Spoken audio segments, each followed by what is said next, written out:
Earlier this week, while watching ESPN, and yes, I watch ESPN, a ticker ran across the bottom of the screen with a message that a player had been dismissed from the University of Louisville basketball team. The next sentence on the ticker was that the player had sent a threatening text message to a woman he's had a relationship with for much of the past year.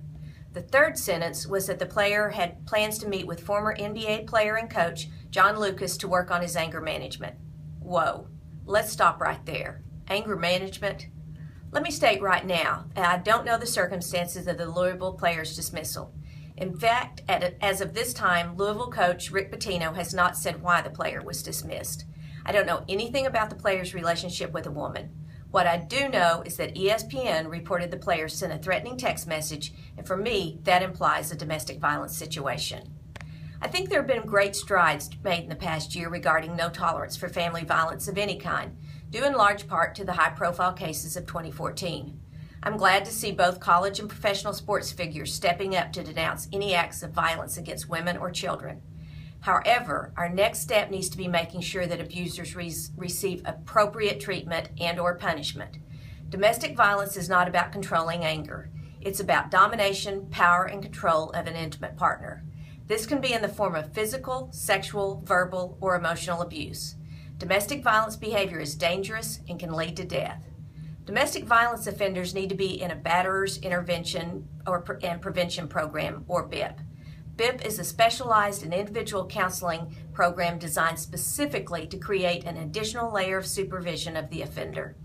Participants in the program are held accountable for their behavior and must acknowledge that they alone are responsible for their relationship cruelty, abuse, and violence.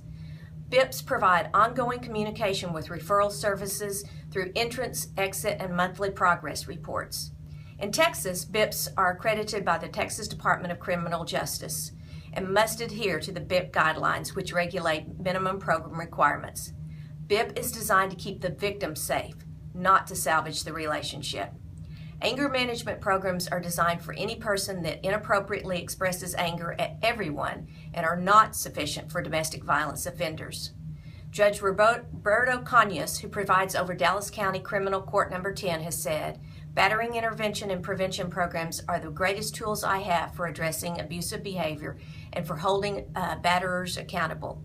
Judge Cañas requires domestic violence offenders to complete BIP because it is effective at addressing power and control issues much more than any anger management program. I'm glad that I live in a city that takes domestic violence seriously. In 2013, Mayor Mike Rawlings initiated the Dallas Men Against Abuse campaign, saying that violence against women is a men's issue and that we won't tolerate it any longer. District Judge Rick Magnus, who presides over Dallas County's 283rd District Court, leads a program that monitors highly dangerous family violence offenders on probation for a felony. It is one of several initiatives that Dallas County judges are using to curb domestic violence.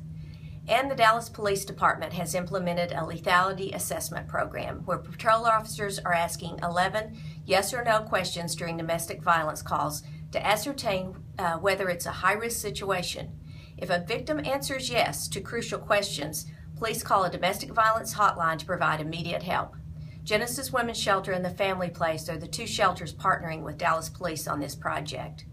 In Maryland, where the lethality assessment program originated and is being used by nearly every law enforcement agency, the number of intimate partner homicides dropped by more than 40% over a 5-year period. I'm hoping that we see the same kind of results in Dallas, but more importantly, we need to continue to use evidence-informed approaches to combat family violence because everyone should be safe in their homes.